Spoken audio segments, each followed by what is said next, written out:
ꯗꯒꯤ ꯅꯍꯥ ꯃꯌꯥꯝ ꯑꯃ ꯃꯈꯨꯠꯇ ꯀꯣꯂꯣꯝ ꯄꯥꯏꯔꯒ ꯃꯌꯨꯝꯗ ꯏꯪꯅ ꯆꯤꯛꯅ ꯂꯥꯏꯔꯤꯛ ꯄꯥꯔꯒ ꯂꯩꯖꯒꯗꯕ ꯀ꯭ꯂꯥꯁ 10 ꯊꯥꯒꯗꯕ ꯃꯍꯩꯔꯣꯏ ꯃꯌꯥꯝ ꯑꯃ ꯗꯦꯟ 12 ꯊꯥꯒꯗꯕ ꯃꯍꯩꯔꯣꯏ ꯃꯌꯥꯝ ꯑꯃ ꯅꯠꯇ꯭ꯔꯥ ꯗꯥꯛꯇꯔ ꯑꯣꯏꯕꯒꯤ ꯃꯪ IAS ꯑꯣꯏꯕꯒꯤ ꯃꯪ IPS ꯑꯣꯏꯕꯒꯤ ꯃꯪꯂꯥꯟ ꯃꯌꯥꯝꯗꯣ ꯀꯩꯗꯧꯔꯦ ꯃꯥꯒꯤ ꯃꯔꯩꯕꯥꯛ ꯃꯔꯝꯗꯝ ꯅꯨꯡꯁꯤꯍꯟꯕꯒꯤ ꯗꯦꯟ ꯃꯔꯩꯄꯥꯛ ꯉꯥꯛꯄꯒꯤ ꯂꯥꯟꯐꯝ ꯑꯣꯏꯅ ꯑꯣꯟꯊꯣꯛꯑꯒ ꯇꯧꯔꯛꯏꯁꯤꯒꯤ ꯃꯁꯤꯒꯤ ꯍꯧꯔꯛꯐꯝꯁꯦ ꯀꯗꯥꯏꯗꯒꯤꯅꯣ ꯍꯥꯏꯇꯥꯔꯒꯗꯤ ꯃꯅꯤꯄꯨꯔ ꯒꯃꯦꯟꯅ ꯏꯟꯗꯤꯌꯥ ꯒꯃꯦꯟꯅ ꯑꯩꯈꯣꯏꯒꯤ ꯑꯣꯏꯕ ꯄꯣꯠꯁꯦ ꯑꯩꯈꯣꯏꯒꯤ ꯑꯣꯏꯕ ꯄꯣꯠ ꯍꯥꯏꯕꯗꯤ ꯑꯩꯈꯣꯏꯒꯤ ꯉꯝꯈꯩ ꯉꯥꯛꯄ ꯃꯩꯇꯩ ꯉꯥꯛꯄ ꯀꯟꯕ ꯉꯝꯗꯕꯒꯤ ꯄꯣꯠ ꯑꯃ ꯂꯥꯛꯏꯁꯦ ꯃꯁꯤꯗꯒꯤ ꯊꯣꯔꯛꯄꯅꯦꯅ ꯑꯩꯗꯤ ꯂꯧꯋꯦꯕꯀꯣ ꯑꯩꯈꯣꯏꯒꯤ ꯃꯇꯝ ꯁꯥꯡꯉꯦ ꯑꯩꯈꯣꯏꯒꯤ ꯊꯣꯛꯏꯕ ꯏꯔꯥꯡꯁꯦ ꯍꯥꯟꯅꯗꯤ ꯑꯩꯈꯣꯏꯒꯤ ꯀꯥꯡꯂꯨꯞꯀꯤ ꯏꯔꯥꯡꯅꯦꯅ ꯁꯨꯝ ꯍꯥꯏꯔꯝꯕꯗꯒꯤ ꯁꯨꯝ ꯀꯨꯏꯁꯜꯂꯀꯥꯟꯗꯗꯤ ꯀꯥꯡꯂꯨꯞꯀꯤ ꯏꯔꯥꯡꯁꯤ ꯀꯔꯝꯕ ꯃꯈꯜꯒꯤ ꯀꯥꯡꯂꯨꯞꯀꯤ ꯏꯔꯥꯡꯅꯣꯁꯤ ꯌꯥꯝ ꯅꯥꯈꯩ ꯌꯥꯝ ꯁꯦꯡꯕ ꯄꯣꯠ ꯑꯃ ꯑꯩꯈꯣꯏ ꯎꯔꯦ ꯎꯕꯁꯤ ꯑꯩꯈꯣꯏꯅ ꯎꯕꯁꯤꯗ ꯍꯧꯖꯤꯛꯇꯤ ꯅꯥꯈꯩ ꯌꯥꯝ ꯁꯦꯡꯕ ꯃꯌꯥꯝ ꯑꯃ ꯊꯣꯛꯔꯛꯏ ꯉꯔꯥꯡ ꯅꯍꯥꯟꯗꯪ ꯑꯩꯈꯣꯏꯒꯤ ꯆꯨꯔꯆꯥꯟꯄꯨꯔ ꯗꯤꯁꯇ꯭ꯔꯤꯛ ꯄꯨꯂꯤꯁꯀꯤ ꯍꯦꯗ ꯀꯟꯁꯇꯦꯕꯜ ꯑꯃꯅ ꯌꯥꯝ ꯐꯕ ꯃꯈꯜꯒꯤ ꯏꯟꯗꯤꯌꯥꯅ ꯁꯥꯗꯕ ꯈꯨꯠꯂꯥꯏꯅꯤ ꯄꯥꯏꯔꯒ ꯃꯥꯅ ꯃꯗꯨꯗ ꯄꯣꯁ ꯇꯧꯔꯒ ꯂꯩꯕ ꯅꯣꯡꯃꯩ ꯃꯌꯥꯝ ꯑꯃ ꯄꯩꯔꯒ ꯂꯩꯕ ꯗꯦꯟ ꯑꯗꯒꯤꯗꯤ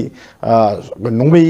ꯑꯩꯈꯣꯏ ꯃꯩꯇꯩꯗ ꯅꯣꯡꯃꯩ ꯀꯥꯞꯄꯤꯕ ꯀꯥꯡꯕꯨꯒ ꯃꯥꯒ ꯄꯨꯟꯅ ꯆꯠꯃꯤꯟꯅꯕꯒꯤ ꯐꯣꯇꯣ ꯅꯣꯡꯃꯩ ꯄꯥꯏꯔꯒ ꯆꯠꯃꯤꯟꯅꯕ ꯐꯣꯇꯣꯁꯦ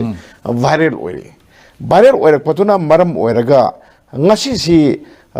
ꯍꯧꯖꯤꯛꯀꯤ ꯄꯨꯂꯤꯁ ꯍꯦꯗ ꯀꯟꯁꯇꯦꯕꯜꯗꯣ ꯊꯕꯛꯇꯒꯤ ꯁꯁꯄꯦꯟ ꯇꯧꯏ ꯍꯥꯏꯕ ꯑꯣꯔꯗꯔ ꯑꯃ ꯊꯣꯛꯏ ꯁꯤꯅ ꯇꯥꯛꯏꯗꯤ ꯑꯩꯈꯣꯏꯒꯤ ꯃꯩꯇꯩꯗ ꯅꯣꯡꯃꯩ ꯀꯥꯞꯄꯗ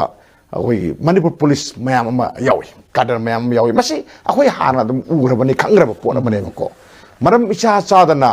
ꯑꯁꯣꯝ ꯅꯥꯀꯟꯗ ꯑꯦꯁꯥꯏ ꯑꯃ ꯁꯤꯔꯒ ꯂꯩꯈꯤꯀꯣ ꯐꯪꯉꯤꯀꯣ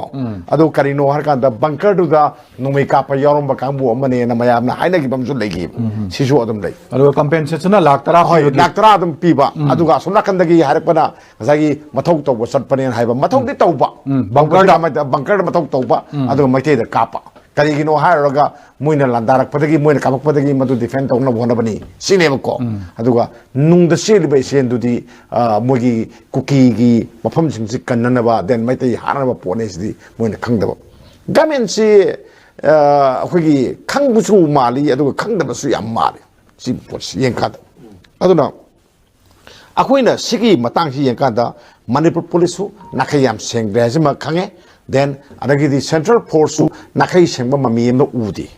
ꯀꯌꯥꯝ ꯀꯨꯏꯔꯦ ꯑꯩꯈꯣꯏꯅ ꯉꯁꯤ ꯁꯤꯗ ꯅꯨꯃꯤꯠ ꯈꯨꯗꯤꯡꯒꯤ ꯃꯤ ꯑꯃ ꯍꯥꯠ ꯑꯅꯤ ꯍꯥꯠ ꯍꯥꯠꯅꯩꯅ ꯍꯥꯏꯔꯤꯁꯤ ꯑꯗꯨꯝ ꯍꯥꯠꯅꯩꯀꯣ ꯕꯐꯔ ꯖꯣꯟꯁꯦ ꯃꯤꯌꯥꯏ ꯆꯪꯕ ꯌꯥꯔꯣꯏ ꯑꯗꯨꯝ ꯆꯪꯉꯤ ꯑꯗꯨꯒ ꯑꯗꯨꯝ ꯂꯥꯟꯗꯥꯔꯛꯏ ꯑꯗꯨꯝ ꯀꯥꯞꯆꯠꯂꯛꯏ ꯗꯦꯟ ꯕꯣꯝ ꯀꯗꯥꯏꯗꯒꯤ ꯕꯣꯝꯅꯣ ꯈꯪꯗꯦ ꯁꯨꯒꯨꯅꯨꯗ ꯀꯥꯞꯄꯛꯏꯅ ꯍꯥꯏꯔꯤꯕ 81 ꯃꯥꯔꯇꯔꯒꯤ ꯕꯣꯝꯗꯨ ꯀꯗꯥꯏꯗꯒꯤ ꯄꯨꯔꯛꯏꯅꯣ ꯁꯤꯅꯤ ꯑꯗꯒꯤꯗꯤ ꯁꯣꯝ ꯅꯥꯀꯟꯗ ꯑꯅꯤꯒꯤ ꯈꯦꯠꯅꯕ ꯑꯅꯤꯁꯤ ꯌꯦꯡꯖꯦꯕꯀꯣ ꯑꯩꯈꯣꯏ ꯍꯧꯖꯤꯛꯇꯤ ꯃꯁꯤ ꯑꯣꯄꯟꯕꯨ ꯑꯗꯨꯝ ꯑꯣꯏ ꯌꯥꯔꯄꯣꯟꯗ ꯑꯣꯄꯟ ꯐꯣꯔꯝꯗꯅꯦꯅ ꯌꯥꯔꯄꯣꯠꯅꯤ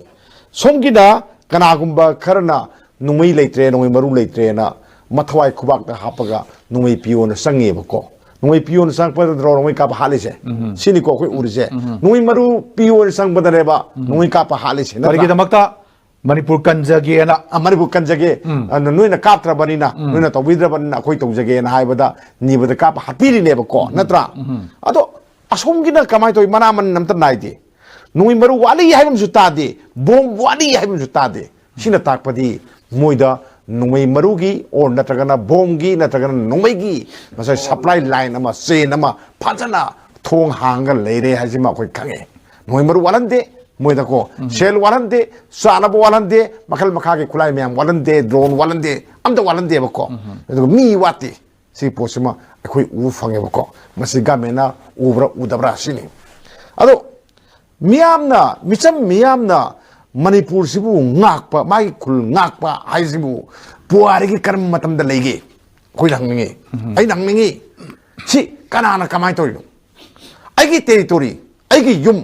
ꯑꯗꯨꯒ ꯑꯩꯒꯤ ꯂꯝꯈꯩ ꯉꯥꯛꯄ ꯍꯥꯏꯕꯁꯤꯕꯨ ꯃꯤꯌꯥꯝꯅ ꯉꯥꯛꯀꯅꯤꯅ ꯍꯥꯏꯔꯤꯁꯦ ꯃꯁꯤ ꯏꯟꯗꯤꯌꯥꯒꯤ ꯐꯤꯕꯥꯜꯗ ꯇꯤꯟꯈ꯭ꯔꯕ ꯃꯇꯝꯗ ꯃꯁꯤ ꯍꯥꯏꯕ ꯌꯥꯕ ꯋꯥ ꯑꯣꯏꯗ꯭ꯔꯕ ꯄꯣꯠ ꯑꯃꯅꯦꯕꯀꯣ ꯍꯧꯖꯤꯛ ꯀꯃꯥꯏꯅ ꯇꯧꯔꯦ ꯍꯧꯖꯤꯛ ꯑꯣꯏꯔꯦ ꯉꯥꯛꯑꯦ ꯉꯥꯛꯄꯗꯒꯤ ꯃꯩꯇꯩ ꯇꯣꯛꯈ꯭ꯔꯣꯕꯀꯣ ꯀꯨꯀꯤ ꯇꯣꯛꯈ꯭ꯔꯣꯕ ꯅꯥꯒꯥ ꯏꯆꯤꯜ ꯏꯅꯥꯎ ꯐꯥꯎꯇ ꯌꯥꯎꯔꯛꯑꯦꯗꯅ ꯗꯦꯟ ꯉꯁꯥꯏꯒꯤ ꯄꯥꯒꯜ ꯏꯆꯤꯜ ꯏꯅꯥꯎ ꯃꯔꯛꯇ ꯐꯥꯎꯕꯗ ꯌꯥꯎꯈꯠꯂꯛꯑꯕꯅꯦꯕꯁꯦ ꯌꯥꯎꯔꯛꯑꯕꯅꯦꯕꯀꯣ ꯃꯩꯇꯩ ꯅꯤꯉꯣꯜ ꯃꯆꯥ ꯑꯗꯨ ꯑꯣꯏꯅ ꯇꯧꯔꯒ ꯌꯥꯎꯔꯛꯑꯕꯅꯦꯕꯀꯣ ꯑꯗꯨꯗꯤ ꯀꯝꯃꯨꯅꯤꯇꯤ ꯈꯨꯗꯤꯡꯒꯤ ꯂꯥꯟꯃꯤ ꯁꯛꯅꯔꯛꯄ ꯈꯨꯡꯒꯪ ꯂꯥꯟꯃꯤ ꯁꯛꯅꯔꯛ ꯇꯥꯔꯒꯗꯤ ꯂꯩꯄꯥꯛꯇꯨ ꯅꯠꯇ꯭ꯔꯒ ꯏꯁꯇꯦꯠꯇꯨ ꯀꯔꯝꯕ ꯐꯤꯕꯝ ꯑꯣꯏꯅꯤ ꯁꯤ ꯑꯗꯨꯝ ꯂꯥꯟ ꯅꯪꯕ ꯂꯩꯕꯥꯛ ꯑꯃꯒ ꯆꯞ ꯃꯥꯟꯅꯗ꯭ꯔꯥ ꯑꯩꯈꯣꯏꯅ ꯎꯔꯤꯁꯦ ꯑꯁꯤ ꯀꯃꯥꯏꯅ ꯇꯧꯅ ꯊꯣꯛꯂꯛꯄꯅꯣ ꯍꯥꯏꯇꯥꯔꯒꯗꯤ ꯁꯤ ꯁꯦꯟꯇ꯭ꯔꯦꯜ ꯒꯃꯦꯟ ꯑꯃꯁꯨꯡ ꯃꯅꯤꯄꯨꯔ ꯒꯃꯦꯟꯒꯤ ꯆꯦꯟꯕ ꯁꯨꯡꯌꯥ ꯌꯥꯔꯣꯏꯗꯕ ꯊꯧꯗꯥꯡ ꯑꯃꯈꯛꯁꯦ ꯃꯣꯏꯅ ꯄꯥꯡꯊꯣꯛꯇꯦ ꯍꯥꯏꯕꯅꯦꯕꯀꯣ ꯁꯦꯟꯇꯔꯗ ꯍꯥꯏꯅꯤ ꯀꯔꯤ ꯍꯥꯏꯔꯛꯀꯅꯤ ꯃꯗꯨ ꯁ꯭ꯇꯦꯠꯀꯤ ꯃꯊꯧꯅꯤ ꯍꯥꯏꯔꯛꯀꯅꯤ ꯁ꯭ꯇꯦꯠꯅ ꯍꯥꯏꯅꯤ ꯁꯦꯟꯇꯔꯅ ꯈꯨꯠ ꯊꯤꯡꯖꯤꯟꯕꯤꯗ꯭ꯔꯒꯗꯤ ꯑꯩꯈꯣꯏ ꯀꯔꯤꯝ ꯇꯧꯉꯝꯗꯦ ꯍꯥꯏꯔꯛꯀꯅꯤ ꯁꯤꯅꯦꯕꯀꯣ ꯃꯣꯏ ꯃꯁꯦꯟ ꯏꯟꯊꯣꯛ ꯏꯟꯁꯤꯟ ꯇꯧꯅꯅꯤ ꯑꯗꯨꯒ ꯑꯃꯔꯣꯝꯗꯅ ꯃꯌꯥꯝꯗꯅ ꯚꯣꯠ ꯃꯌꯥꯗꯅ ꯍꯥꯏꯅꯤ ꯗꯕꯜ ꯏꯟꯖꯤꯟꯒꯤ ꯒꯃꯦꯟ ꯅꯠꯇ꯭ꯔꯥ ꯂꯣꯏꯔꯦ ꯁꯤꯗ ꯑꯩꯈꯣꯏ ꯀꯔꯤꯝ ꯍꯥꯏꯅꯤꯡꯉꯥꯏ ꯂꯩꯇꯦꯀꯣ ꯑꯗꯣ ꯁꯤ ꯃꯥꯅ ꯇꯧꯒꯗꯕ ꯃꯊꯧ ꯑꯃ ꯇꯧꯗꯕꯗꯒꯤ ꯅꯍꯥ ꯃꯌꯥꯝ ꯑꯃ ꯃꯈꯨꯠꯇ ꯀꯣꯂꯣꯝ ꯄꯥꯏꯔꯒ ꯃꯌꯨꯝꯗ ꯏꯪꯅ ꯆꯤꯛꯅ ꯂꯥꯏꯔꯤꯛ ꯄꯥꯔꯒ ꯂꯩꯖꯒꯗꯕ ꯀ꯭ꯂꯥꯁ 10 ꯊꯥꯒꯗꯕ ꯃꯍꯩꯔꯣꯏ ꯃꯌꯥꯝ ꯑꯃ ꯗꯦꯟ 12 ꯊꯥꯒꯗꯕ ꯃꯍꯩꯔꯣꯏ ꯃꯌꯥꯝ ꯑꯃ ꯅꯠꯇ꯭ꯔꯥ ꯗꯥꯛꯇꯔ ꯑꯣꯏꯕꯒꯤ ꯃꯪ IAS ꯑꯣꯏꯕꯒꯤ ꯃꯪ IPS ꯑꯣꯏꯕꯒꯤ ꯃꯪꯂꯥꯟ ꯃꯌꯥꯝꯗꯣ ꯀꯩꯗꯧꯔꯦ ꯃꯥꯒꯤ ꯃꯔꯩꯕꯥꯛ ꯃꯔꯝꯗꯝ ꯅꯨꯡꯁꯤꯍꯟꯕꯒꯤ ꯗꯦꯟ ꯃꯔꯩꯄꯥꯛ ꯉꯥꯛꯄꯒꯤ ꯂꯥꯟꯐꯝ ꯑꯣꯏꯅ ꯑꯣꯟꯊꯣꯛꯑꯒ ꯇꯧꯔꯛꯏꯁꯤꯒꯤ ꯃꯁꯤꯒꯤ ꯍꯧꯔꯛꯐꯝꯁꯦ ꯀꯗꯥꯏꯗꯒꯤꯅꯣ ꯍꯥꯏꯇꯥꯔꯒꯗꯤ ꯃꯅꯤꯄꯨꯔ ꯒꯃꯦꯟꯅ ꯏꯟꯗꯤꯌꯥ ꯒꯃꯦꯟꯅ ꯑꯩꯈꯣꯏꯒꯤ ꯑꯣꯏꯕ ꯄꯣꯠꯁꯦ ꯑꯩꯈꯣꯏꯒꯤ ꯑꯣꯏꯕ ꯄꯣꯠ ꯍꯥꯏꯕꯗꯤ ꯑꯩꯈꯣꯏꯒꯤ ꯉꯝꯈꯩ ꯉꯥꯛꯄ ꯃꯩꯇꯩ ꯉꯥꯛꯄ ꯀꯟꯕ ꯉꯝꯗꯕꯒꯤ ꯄꯣꯠ ꯑꯃ ꯂꯥꯛꯏꯁꯦ ꯃꯁꯤꯗꯒꯤ ꯊꯣꯔꯛꯄꯅꯦꯅ ꯑꯩꯗꯤ ꯂꯧꯋꯦꯕꯀꯣ ꯑꯗꯨꯅ ꯑꯩꯈꯣꯏꯁꯤ ꯍꯥꯟꯅ ꯑꯃꯨꯛꯇꯪ ꯐꯖꯅ ꯃꯌꯥꯝ ꯋꯥꯈꯜ ꯇꯥꯕꯤꯔꯣ ꯑꯩꯈꯣꯏꯅ ꯉꯥꯛꯀꯅꯤ ꯅꯣꯏꯒꯤ ꯍꯥꯏꯌꯨꯗꯅ ꯁꯦꯟꯇꯔꯒꯤ ꯐꯣꯔꯁꯁꯤꯡꯗꯣ ꯍꯥꯏꯒꯦ ꯃꯃꯥꯡꯗ ꯁꯤꯒꯤ ꯄ꯭ꯂꯦꯠꯐꯣꯝꯁꯤꯗ ꯍꯧꯖꯤꯛ ꯊꯝꯕꯤꯔꯤꯕ ꯌꯥꯝꯅ ꯊꯝꯕꯤꯔꯤꯕ ꯋꯥꯍꯩꯗꯨꯃꯛ ꯃꯃꯥꯡꯗꯁꯨ ꯌꯥꯝ ꯍꯥꯏꯈ꯭ꯔꯦ ꯍꯣꯏ ꯍꯥꯏꯈ꯭ꯔꯦꯀꯣ ꯍꯣꯏ ꯍꯧꯖꯤꯛ ꯐꯥꯎꯗꯤ ꯂꯩꯇ꯭ꯔꯤ ꯍꯥꯏꯇꯥꯔꯦ ꯃꯗꯨꯒꯤ ꯂꯩꯇꯦ ꯀꯣ ꯃꯃꯥꯡꯗ ꯑꯩꯈꯣꯏꯒꯤ ꯉꯁꯥꯏꯒꯤ ꯁꯦꯟꯇ꯭ꯔꯦꯜ ꯐꯣꯔꯁꯁꯦ ꯁꯦꯟꯇ꯭ꯔꯦꯜ ꯐꯣꯔꯁꯁꯤꯡꯒꯤ ꯃꯃꯥꯡꯗ ꯀꯨꯀꯤ ꯌꯨꯖꯤ ꯃꯌꯥꯝꯁꯦ ꯆꯞ ꯃꯥꯟꯅꯩ ꯁꯣꯝꯗꯁꯨ ꯉꯥꯏꯔꯦꯀꯣ ꯅꯣꯡꯃꯩ ꯄꯥꯏꯔꯒ ꯄꯪꯆꯠꯇ ꯆꯠꯂꯤ ꯌꯥꯏꯀꯣ ꯑꯗꯒꯤꯗꯤ ꯏꯟꯗꯤꯌꯥꯒꯤ ꯂꯣꯗ ꯀꯔꯤ ꯍꯥꯏ ꯉꯁꯥꯏꯒꯤ ꯏꯟꯗꯤꯌꯥꯒꯤ ꯂꯣꯁꯤꯗ ꯀꯅꯥꯒꯨꯝꯕ ꯒ꯭ꯔꯨꯞ ꯑꯃꯅ ꯅꯣꯡꯃꯩꯒꯤ ꯇ꯭ꯔꯦꯅꯤꯡ ꯇꯧꯕ ꯌꯥꯗꯦꯕ ꯀꯣ ꯅꯣꯡꯃꯩꯒꯤ ꯇ꯭ꯔꯦꯅꯤꯡ ꯄꯪꯇꯧꯗ ꯇꯧꯏ ꯗꯦꯟ ꯑꯩ ꯉꯁꯥꯏ ꯍꯥꯏꯖꯩꯗꯨꯅꯤꯀꯣ ꯂꯥꯟꯗ ꯀꯥꯡꯂꯨꯞꯀꯤ ꯏꯔꯥꯡꯁꯤꯅ ꯐꯔꯦꯅꯦ ꯉꯁꯥꯏ ꯊꯣꯛꯏꯕ ꯀꯝꯃꯨꯅꯤꯇꯤꯒꯤ ꯑꯅꯤꯁꯤꯒꯤ ꯃꯔꯛꯇꯗꯤ ꯇꯧꯅꯔꯁꯨ ꯌꯥꯕ ꯌꯥꯗꯕ ꯌꯦꯡꯅꯔꯒꯨꯝꯁꯦꯕꯀꯣ ꯈꯔꯁꯨ ꯎꯁꯟꯅ ꯇꯣꯛꯑꯁꯦꯕꯀꯣ ꯁꯤꯒꯤ ꯀꯥꯡꯂꯨꯞꯀꯤ ꯂꯥꯟ ꯌꯥꯎꯗꯕꯁꯤ ꯀꯥꯡꯕꯨ ꯑꯃꯁꯨ ꯇꯧꯈꯠꯅꯔꯦꯕ ꯑꯗꯨ ꯑꯣꯏꯔꯒꯗꯤ ꯒꯃꯦꯟꯇ ꯊꯥꯖꯕꯁꯤ ꯀꯥꯏ ꯂꯩꯔꯤꯒꯦ ꯄꯤꯄꯜꯅ ꯒꯃꯦꯟꯇ ꯊꯥꯖꯗ꯭ꯔꯦ ꯁꯦꯟꯇ꯭ꯔꯦꯜ ꯒꯃꯦꯟꯇ ꯊꯥꯖꯗ꯭ꯔꯦ ꯍꯥꯏꯁꯤ ꯇꯥꯕꯅꯦ ꯄꯣꯠꯁꯦ ꯁꯤꯒꯤ ꯄꯣꯠꯁꯤꯃ ꯑꯩꯈꯣꯏ ꯅꯩꯅꯕ ꯌꯥꯏ ꯑꯗꯣ ꯍꯧꯖꯤꯛ ꯁꯤꯒꯤ ꯏꯔꯥꯡꯁꯤ ꯂꯣꯏꯁꯟꯒꯦ ꯍꯥꯏꯇꯥꯔꯒꯗꯤ ꯍꯥꯏꯕꯤꯗꯨꯅꯤꯀꯣ ꯉꯁꯥꯏꯒꯤꯗ ꯃꯌꯥꯝꯒꯤ ꯗꯤꯃꯥꯟ ꯑꯃ ꯂꯩ ꯀꯔꯤꯅꯣ ꯍꯥꯏꯀꯥꯟꯗ ꯆꯤꯡꯗ ꯅꯣꯡꯃꯩ ꯌꯥꯝ ꯀꯥꯞꯄꯤꯕ ꯑꯗꯒꯤ ꯅꯣꯡꯃꯩ ꯃꯔꯨ ꯇꯞꯄ ꯈꯝꯕ ꯅꯥꯏꯗ꯭ꯔꯤꯕ ꯀꯣ ꯕꯣꯝꯁꯦ ꯄꯪꯄꯨꯗ ꯄꯨꯁꯜꯂꯛꯏꯕ ꯑꯗꯒꯤꯗꯤ ꯑꯩꯈꯣꯏꯅ ꯄꯣꯛꯄꯗꯒꯤ ꯎꯗꯕ ꯅꯣꯡꯃꯩ ꯃꯌꯥꯝ ꯑꯃ ꯀꯨꯀꯤ ꯃꯌꯥꯝꯅ ꯄꯥꯏꯔꯛꯏꯁꯦ ꯀꯗꯥꯏꯗꯒꯤ ꯂꯥꯛꯀꯦ ꯀꯗꯥꯏꯗꯒꯤ ꯄꯨꯁꯜꯂꯛꯀꯦ ꯀꯃꯥꯏꯅ ꯇꯧꯅ ꯃꯅꯤꯡ ꯇꯝꯅ ꯌꯧꯔꯛꯀꯦ ꯍꯥꯏꯕ ꯄꯣꯠꯁꯦ ꯃꯁꯤꯒꯤ ꯂꯝꯕꯤꯁꯤꯃ ꯊꯤꯡꯕ ꯇꯥꯏ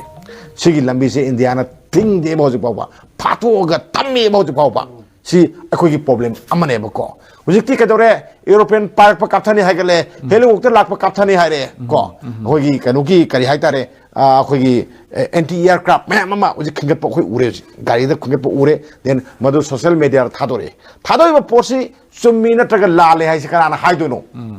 ꯃꯤꯌꯥꯝꯗꯤ ꯀꯔꯤꯝ ꯈꯪꯄꯣꯟꯇꯦꯀꯣ ꯏꯟꯗꯤꯌꯥ ꯒꯃꯦꯟꯒꯤ ꯑꯦꯖꯦꯟꯁꯤꯅ ꯍꯥꯏꯔꯛꯄ ꯌꯥꯏ ꯃꯅꯤꯄꯨꯔ ꯒꯃꯦꯟꯅ ꯍꯥꯏꯕ ꯌꯥꯏ ꯃꯁꯤ ꯄ꯭ꯔꯣꯄꯦꯒꯦꯟꯗꯥ ꯇꯧꯔꯤꯅꯤ ꯁꯤꯒꯨꯝꯕ ꯅꯨꯄꯥꯁꯤꯅ ꯊꯥꯗꯣꯔꯛꯄꯅꯤ ꯃꯁꯤꯒꯤ ꯃꯊꯛꯇ FIR ꯂꯧꯔꯦ ꯐꯥꯔꯦ ꯈꯣꯠꯂꯦ ꯁꯤꯒꯨꯝꯕ ꯍꯥꯏꯔꯛꯄꯒꯤ ꯃꯤꯌꯥꯝꯒꯤ ꯄꯥꯏꯍꯟꯕꯒꯤ ꯅꯣꯡꯇ ꯍꯥꯏꯗꯦ ꯅꯠꯇ꯭ꯔꯒ ꯁꯤ ꯃꯅꯤꯄꯨꯔꯒꯤ ꯅꯠꯇꯦ ꯑꯇꯣꯞꯄꯒꯤꯅꯤꯕꯨ ꯍꯥꯏꯔꯁꯨ ꯋꯥꯔꯤ ꯑꯃꯗ ꯑꯗꯣ ꯀꯗꯥꯏ ꯆꯠꯈ꯭ꯔꯒꯦ ꯁꯤꯅꯤꯗ ꯋꯥꯀꯥꯏ ꯑꯃ ꯉꯥꯡꯕꯒꯤꯗꯤ ꯍꯦꯛꯇ ꯐꯥꯅꯤ ꯅꯠꯇ꯭ꯔꯥ ꯁꯨꯃꯥꯏꯅ ꯇꯧꯕꯗꯨꯗꯤ ꯑꯗꯨꯒꯨꯝꯕ ꯃꯌꯥꯝ ꯑꯃ ꯇꯧꯔꯒ ꯃꯌꯥꯝꯗ ꯃꯤꯄꯥꯏ ꯊꯒꯥꯏꯕ ꯄꯣꯛꯍꯜꯂꯤꯕ ꯗꯦꯟ ꯑꯩꯈꯣꯏꯁꯤ ꯍꯤꯡꯒꯗ꯭ꯔꯥ ꯁꯤꯒꯗ꯭ꯔꯥ ꯀꯩꯗꯧꯉꯩ ꯁꯤꯅꯤ ꯃꯩꯇꯩ ꯀꯩꯗꯧꯉꯩ ꯁꯤꯅꯤꯅ ꯑꯩꯈꯣꯏꯅ ꯈꯜꯂꯤꯁꯦ ꯁꯤ ꯄꯣꯠꯁꯦ ꯀꯃꯥꯏꯅ ꯊꯣꯔꯛꯄꯅꯣ ꯍꯥꯏꯗꯨꯅꯦꯕ ꯑꯗꯨꯅ ꯂꯥꯟꯁꯦ ꯀꯃꯥꯏꯅ ꯇꯣꯛꯀꯗꯒꯦ ꯍꯥꯏ ꯀꯥꯟꯗ ꯀꯃꯥꯏꯅ ꯇꯧꯅꯤ ꯍꯥꯏ ꯀꯥꯟꯗ ꯃꯌꯥꯝꯅ ꯗꯤꯃꯥꯟ ꯇꯧꯔꯛꯑꯦ ꯃꯤꯌꯥꯝꯅ ꯅꯠꯇꯦ ꯃꯤꯌꯥꯝ ꯈꯛꯇ ꯅꯠꯇꯦꯕ ꯗꯤꯃꯥꯟ ꯇꯧꯔꯤꯁꯦ ꯉꯁꯥꯏꯒꯤ MLAꯁꯨ ꯗꯤꯃꯥꯟ ꯇꯧꯏ ꯁꯤꯚꯤꯜ ꯁꯣꯁꯥꯏꯇꯤ ꯑꯣꯔꯒꯅꯥꯏꯖꯦꯁꯟ ꯃꯌꯥꯝꯁꯨ ꯗꯤꯃꯥꯟ ꯇꯧꯏ ꯉꯁꯥꯏꯒꯤ ꯁꯁꯄꯦꯟꯁꯟ ꯑꯣꯐ ꯑꯣꯄꯔꯦꯁꯟ ꯇꯧꯅꯔꯤꯕ ꯇ꯭ꯔꯥꯏꯄꯔꯇꯥꯏꯠ ꯇꯣꯛꯁꯦ ꯃꯁꯤ ꯀꯃꯥꯏꯅ ꯇꯧꯏ ꯑꯦꯕꯣꯔꯒꯦꯠ ꯇꯧ ꯍꯥꯏꯔꯦꯕꯀꯣ ꯑꯦꯕꯣꯔꯒꯦꯠ ꯇꯧ ꯍꯥꯏꯕꯁꯤ ꯌꯥꯔꯦ MLA ꯃꯌꯥꯝꯁꯤꯡꯗꯨ ꯌꯥꯈ꯭ꯔꯦꯀꯣ ꯃꯩꯇꯩ ꯑꯌꯥꯝꯕꯗꯤ ꯂꯣꯏ ꯌꯥꯔꯦ ꯗꯦꯟ ꯀꯨꯀꯤꯁꯨ ꯌꯥꯏ ꯅꯥꯒꯥ ꯃꯌꯥꯝꯁꯨ ꯂꯣꯏ ꯌꯥꯈ꯭ꯔꯦꯀꯣ ꯄꯥꯡꯒꯜꯁꯨ ꯌꯥꯈ꯭ꯔꯦꯀꯣ ꯌꯥꯕꯁꯤ ꯀꯩꯗꯧꯔꯦ ꯒꯃꯦꯟꯒꯤ ꯂꯦꯚꯦꯜꯗ ꯊꯥꯔꯛꯄ ꯆꯦꯗ ꯑꯩꯈꯣꯏ ꯎꯈ꯭ꯔꯕꯅꯦꯕꯀꯣ ꯂꯩꯉꯥꯛ ꯄꯥꯏꯕꯗ ꯌꯥꯎꯕ ꯃꯁꯤꯡ ꯌꯥꯝꯕ MLA ꯃꯌꯥꯝ ꯑꯃꯅ ꯌꯥꯈ꯭ꯔꯕꯅꯦꯕꯀꯣ ꯑꯩꯈꯣꯏꯗ ꯑꯗꯣ ꯌꯥꯔ ꯀꯩꯗꯧꯔꯒꯦ ꯃꯣꯏꯒꯤ ꯑꯣꯏꯕ ꯋꯥꯔꯦꯞ ꯑꯃ ꯂꯧꯐꯝ ꯊꯣꯛꯇꯕ꯭ꯔꯥ ꯀꯔꯤꯒꯤ ꯋꯥꯔꯦꯞ ꯂꯧꯗꯒꯦ ꯁꯤꯅꯤꯗ ꯋꯥꯔꯦꯞ ꯂꯧꯒꯗꯕꯅꯦꯕꯀꯣ ꯑꯗꯨꯅ ꯉꯁꯥꯏꯒꯤ ꯁꯁꯄꯦꯟꯁꯟ ꯑꯣꯐ ꯑꯣꯄꯔꯦꯁꯟꯗꯨ ꯀꯔꯤꯅꯣ ꯍꯥꯏꯔꯦ ꯑꯩꯈꯣꯏꯅ ꯇ꯭ꯔꯥꯏꯄꯔꯇꯥꯏꯠ ꯇꯣꯛꯅꯤ ꯍꯥꯏꯔꯦ ꯇ꯭ꯔꯥꯏꯄꯔꯇꯥꯏꯠ ꯇꯣꯛꯇꯨ ꯅꯥꯀꯜ ꯑꯃꯅ ꯌꯥꯗ꯭ꯔꯒꯗꯤ ꯇ꯭ꯔꯥꯏꯄꯔꯇꯥꯏꯠ ꯇꯣꯛꯇꯨ ꯀꯥꯏꯔꯕꯅꯦꯕ ꯀꯥꯟꯅꯗ꯭ꯔꯕ ꯄꯣꯠ ꯑꯃꯅꯦꯕ ꯃꯁꯤ ꯂꯣꯒꯤꯗ ꯍꯥꯏꯔꯒ ꯌꯦꯡꯉꯒ ꯚꯦꯂꯤꯗꯤꯇꯤ ꯌꯥꯎꯗ꯭ꯔꯕ ꯄꯣꯠ ꯑꯃ ꯑꯣꯏꯐꯝ ꯊꯣꯛꯑꯕꯅꯦꯕꯀꯣ ꯃꯅꯤꯄꯨꯔ ꯒꯃꯦꯟꯁꯨ ꯀꯩꯗꯧꯔꯦ ꯁꯨꯞꯅꯒꯤ ꯑꯅꯤꯈꯛ ꯀꯔꯝꯕ ꯉꯁꯥꯏꯒꯤ ꯂꯥꯜꯍꯧꯕꯁꯤ 25ꯅꯤꯀꯣ ꯑꯗꯨꯗ ꯑꯅꯤ ꯑꯃꯈꯛꯁꯤ ꯋꯤꯗ꯭ꯔꯣ ꯇꯧꯔꯦꯅ ꯍꯥꯏꯈ꯭ꯔꯦ ꯑꯗꯣ ꯋꯤꯗ꯭ꯔꯣ ꯇꯧꯕꯁꯤ ꯑꯃꯨꯛ ꯇꯥꯏ ꯑꯩꯈꯣꯏꯅ ꯃꯅꯤꯄꯨꯔ ꯒꯃꯦꯟꯅ ꯋꯤꯗ꯭ꯔꯣ ꯇꯧꯔꯦ ꯍꯥꯏꯔꯤꯕ ꯄꯣꯠꯇꯣ ꯁꯦꯟꯇ꯭ꯔꯦꯜ ꯒꯃꯦꯟꯅ ꯌꯥꯏ ꯍꯥꯏ ꯌꯥꯗꯦ ꯍꯥꯏ ꯇꯧꯔꯒ ꯑꯗꯨꯝ ꯍꯧꯖꯤꯛꯐꯥꯎꯗ ख्वाइदगी नौब पाउदा ऑनरेबल चीफ मिनिस्टर ना अखोगी दी लौथोखरे सेंटर ना मागी तौम थोको तौजसनो होना हाय सी पोसि ताबा मीडिया दा फोंदोप लेखरे को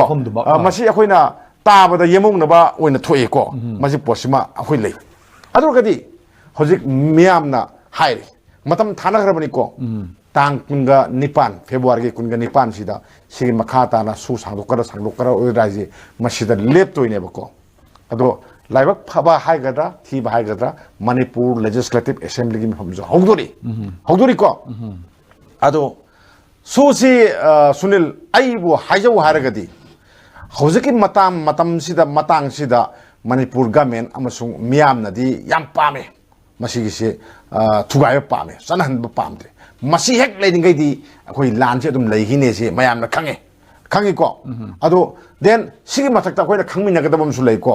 म्यांमार थोइबा सिविल वार से मैम खंबीरमगनी सिविल वार सिदा इंडिया की तोंजब करीनो देन म्यांमार की मांगजब करीनो चाइना न करी पामेगे हैबा जियो पॉलिटिकल की ओइबा पोट अमखक से इंडिया ना याम कुमना नैनरमगनेबको अदुना सिगी मतांगदा सुसी इंडिया ना कया लौथोक पामगदब मानदेन खले को मरमदी मगोइना हिरम खरदा तोंजयबको मणिपुर मी चाम सनी मलिसिंग सिरगा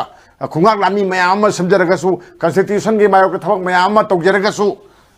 होल ऑफ इंडिया है तारे को इंडिया अपुनबगी ओइना येंगबददी मोइदा फिबम खरा फाबा ओइनी न खल्लकांदा आई मसिगी सुजे इंडिया गमेना लथोकपसि यारकदा यारोइदा हाइसे आई होजि फोक्तदी सममनब पोट अमक लैयेबको अदो मणिपुर की मे कनोन मियाम नदी लथोकप पामी देन गमेना सु लथोकप पामी सिमदी अखोइ यायेबको अदुना सी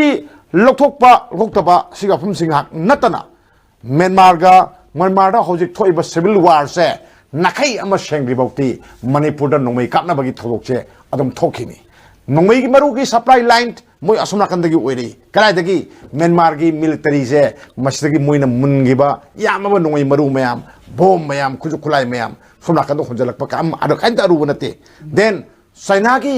की मियंग करिनो चाइना कनाद बेक तवी लोई खंगो पोनिको मदगी थाजलकपा यामलबा मरु मरांग मयाम खुलाई मयाम सिंगदो मोय मखुता तुम ताबा अरुब नतेबको अदुना कदौरे सोमना कंदना कमाय तोनी खुल ngangnabagi masa ngangnabagi maitai kannabani haiduna सोमना कंदा मोय मरु लेत्रेना हनुबा हनुबी मयाम मन पी मयाम म तोरगा सेन खोगनरि सिनि खाइनरि सिनिको मसी तंगाई फतबा म ओहेले कनाना ओहेले गमेन ओहेले बको मसी कनाना ओहेले के हाइतारि गमेन ओहेन बनेबा यारोय हारगदी थेंगनबगीदमक्ता नोंमै मरु डायरेक्ट पिरो थेंगनरो मोइनसु हाइदाइने अखोगी स्टेट की मथक्ता होब लानी ना हाइरमिना देन अखोइदा लादारकपनी ना हाइर लौरगदी उलाई पिरो लान लौथो सब साना थेंगालो सिविलियन सिंग नोंमै पाइलो एके पाइलो M16 पाइलो लेबा मयाम पाइलो खुलाई मयाम पिसलो अखोइजु इसा nganganaba leipak kananaba अखोइसु यावजेरगे बको अदु नतना सुमाइना सुम थादोगदी अखोई नुंगाइतबा मा पोए इंडिया सिबु करी नुंगी इंडिया दा पोबनो न खलक मतंग यावरेना आई सुमाइना हान बराव अखोगी मेकानिज्म दी कन नतेदा इसम सम पोनी मोय अहुंगी तौनरिबा केनो दु मशीन मरम ओरगा मणिपुर दा तंग दुलेता दबा मयाम मा थोय हाबगी रिपोर्ट मयाम मा लेरे खुदम चांग मयाम तोरगा करी सिक्योरिटी एडवाइजर मसा मंगनबो होय सुगी केम सिंदा दु लेरमी लेरमदे हाबगी अदगी ग्राउंड रूल दा ngakre हाइबा मा लेरबनिना अदुम मसागी सी दु सु अदुम योगिरबा पोट अमनेबको याना सिरो दु दा अदुम एनी टाइम मा दु अदुम एब्रोगेट तोबा यारे हाइसिमा खोय खंगदनी सी पोसिमा अदुना करीम लेक्ति प्रिंसिपल अदु हक्तनी अदु तौंग दिस करिगिनो हाय पोतुनिको सीमा अइना क्वाइट ngakpa सुनील को आई सी सही सु यामे को अदु क्वाइट ngakpam लई मसी उजासु दुम ngakpinamgani मसे मिपुम खदिमा ngamgani कुकी मिल्टियन सिंगा मैतै खुंगाकpa सिंगा अखोगी ngarang numidangdagi ngasi ngin phawba leptana nomai kapnei hebase masidagi hena ngakpa pawja ai leiti kwai ding ngak sidani ko aina hek hangjari se manipur government cry chakrage then central government cry chakre adagi manipur gi daleriba lan khamne na lakpa communal gi kano si violence si namjan ne lakhiba yam tolop yam saba central force duna cry chakre moina cry da phama kari yingi sinida 시니까 그 양이제 마시 항대하다 보라마니 마시 아코이나 항바시 가면 짜이브나티 피범스는 오헬락번이나 가면 짜이브나티 소리도 가이노 이행나시 하버네버고 이행시 아코기 마니푸르기 가슨 고야 코딩막다 마루에나 쿠키 따리바 마이테이가 로너리 팜지다 시큐리티 포스ing지 아dum 팔론 나이나 아dum 레이 로이레이 매암 khamirangbani 센트럴 포스 레이 스테이트 포스ing주 로이레이 레이리바 포스 매암 싱세 가만히 타박 도게시 가나나 가만히 좀 타박 도게 농의 카페 쿠키 사마 사니 라에 아두가 마이테이 쿨다 란다레 아두 굿 하나레 섬나간다 스테이트 포스 야오레 센트럴 포스 카페 그들 마마 반자게 먹고 수그누도 뭐 하이레 고직세 가라디 카페 이노 하이레 간다 산데롬다기니 하이 아다기 수산푸롬 상무 사이다기니 하이 농이 카페 잉가랑데 카페 렙티 하이 마락마락 카페 하이 ngasi angan mayukdari bom bau thadare bom 타다레 하이 nga랑 데니나 트로토리세 궁하고 소에 하이 드럼북쇼 아도 시레 아도기 자가도다 아동이 팜두다 꼬이바두다 가나나 가마이 떠라가 거기 폴리싱 오 나타가나 거기 아미싱 된 아삼 라이플스 가나나 컨트롤 떠라가 가마이 떠라가 태능나블 레이게신다 에이 낭니디 와로 피스마 항브라 컨트롤 룸 아마 탐다바 까리기노 아솜다 카페이바 농이 카페이싱도 수산푸롬데 까라카나 레이 아도이 아나파 까라카나 시큐리티 포스 레이 코샬로 솜다 간데게 코샬라게 분나 떠라가 분나 파민나바 게도기 루고도 토 오프가나 아좀 파비야 포나만 해보고 아루바 포나티 제 아루바 포나티 버세 모이 삼 라카르 사니 라카르 카이 레게시니다 핵 하이로가디 인디안 아미시 말림다 콰이다기 가도 마팡 간바 아미니 하르카네 해보고 스와이드나 툴라우 아두르가디 아코인 하리시 카이 카이게시니 시다 인디아기 굿야위 인디아 굿야위시 에이 시부 서브젝트 커렉션 카메 하이도노시니 시네보고 토이바 토독세 섭 짜는 락신박이 땅아이 파다바 마두기 아른 핸도 인디아다 레요 인디아는 ngamdaba nothing ngammeko manipur government ngamdaba yai maramdi kaina kada manipur police ki leiba personnel sing di war training to pot natte ko then jungle training to yaw ponte ba sumiko sagi loin order ngangna ba lo du khaktang mo khoida pairaga le jabai wane ba ko lo du ngangna ba hona ba da thabakar to jabai wani hojikti moigi makuta pari ba nongmei singduga somna khandai laiba nongmei singduga thengna ba ngamba pot natte ba ko aduna central forcing na muina kaidau lege sini asar rifle do mayamna karigino nu yaningdi se karigino yaningdi karigino maitai mayamna asar rifle yarakri se karigino then kuki ka su asar rifle de maitai yawde de yadi moju karigino man the seal do yengo karai chakrage hogi kanogi pera commando mayam leidai ne leibo pera commando sindu karigi phajal thamige akhoni yengdo si yung mayamna khangbiram gani asagi asam rifle ki personal mayam loi le se asidi area domination to bane ko lan kapun dai dadi asam rifle ki personal na tho kapoe kanana kakone kanda pera commando mayam na kapalu ne sumiko akhoi maitai sona kan siri mayam se asiju sine ko ngasagi lan sida karbon lano ha kan mari bak kan bagi lan sida hekta saluraga ai nangam mom tor halo ne sapne ko ada lalung hai banati mi gidi ka dore india ki su ai baleina asana phal khudimok nomai kapti crp khudimok nomai kapti na nomai kapa cobra nobra mem leiji somai to gna akhoi su hai singmi tangai phadaba lei police ki su tangai phadaba lei ko semgate ti bhawa aduna ngasagi area kuki tariba area sigi swai maite ki tariba area sigi maruna susampur area da sugma mirang thok taragadi command center ma sida legini sina police su army su amasu pung amagi manungda mafam du question bayana ba tabak togani khulaina sisi paigani then matak drone paigani smai togani torkar da question la ga kun kutha nam bada bako ai halo haide ko nama pha bada bako adumai pharak matamda tarani tobudadi irang si leiroida adune irang si leiroida kanam da haijake khwaidagi maru oidi tawgadaba kangbu sina tawdre hoi aduga se more romda केसपर मथक्ता कुकी खुलाई पाइबना काखलगा बोम थंबा नोंमैना नमगा गाड़ी मनिंग हंदोन किबा मयाम उनरबा गाक्तनी अदुना नोइना तौददना सी फिबम दि थोरैने हबगी खोलाउ सि तोकपन फारे तौहन्नबा करी तोबो यागे अदे ददि कुकी मिलिटेंट सिंगना केसपर मथक्ता नोंमै बोम थमै दो तौहन्दनबा कैदोबो यागे साइ एरियासदा आइखोगी प्रेशर सिनिदा आइना पामजरी से माने अबाचे मसी प्रेशर नतेबको मागी तौहम थोकमा तौरक्त्रे इंडिया का मेना मागी तहुम थुकुम तौद्रे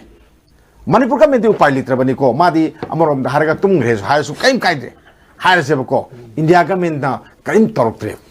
kanda ne ba akoi maitei siba helaiba then cookie ga kai tore ngak pot hapi na resist ne ba ko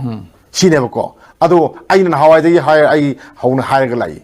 cookie na khoina maitei lak ama phallaga lak ama halaga noina noigi separate mission phangne haiba poto mang no ba ko ado maitei na ba ko cookie lak ama halaga ba ko cookie san kinena khanba ga wakhalon du di na khoi madu tharo phayo karino hakanda masigi nungda isel ama seli isel du karino madu gi nap tu kanana paige India na sanali noibu sauli noibu kanaba holli noibu naim da potha hande maira pabi sing lambi da tholi kanana tholi India na tholi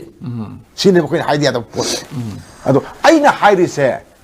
pen da bagi haiba natte ba ko thok mayam si urug haiba ne ba ko aduga den aigi maitai sing den aigi manipur se mayam na set manipur hai se sep oidre haiba natro akoi je sapba phima ma da leitre haiba ne ba ko lehellu hal se kana da hai no India da haiba natro akoi na hal som tak na kadi kadore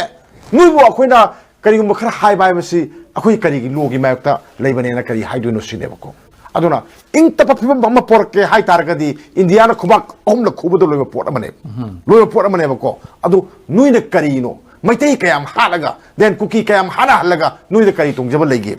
sine ba ko ain hajarisni amuksu akoi then nasa su khupang na thau micha su khupang na thau khanobada halabana khami ko khamatamda isa su phui misa su phui kaim haina ti dana adum babari do dum torga pusalaga dum kuchona halidana adugi role karigi longdaba no sini longdaba karigi no sini bopong ngagi doro election bong ngagi doro akoi khangi nui election na ngaw heba khange ba ko election bong ngaraga du khung jab lawge na khanbra ado adugi maramdu da mi amagi thawai gi mamal se kam yamge se khanggadam ne ba ko mi yama shibai se mama laibani mapa laibani masa laibani nupi laibani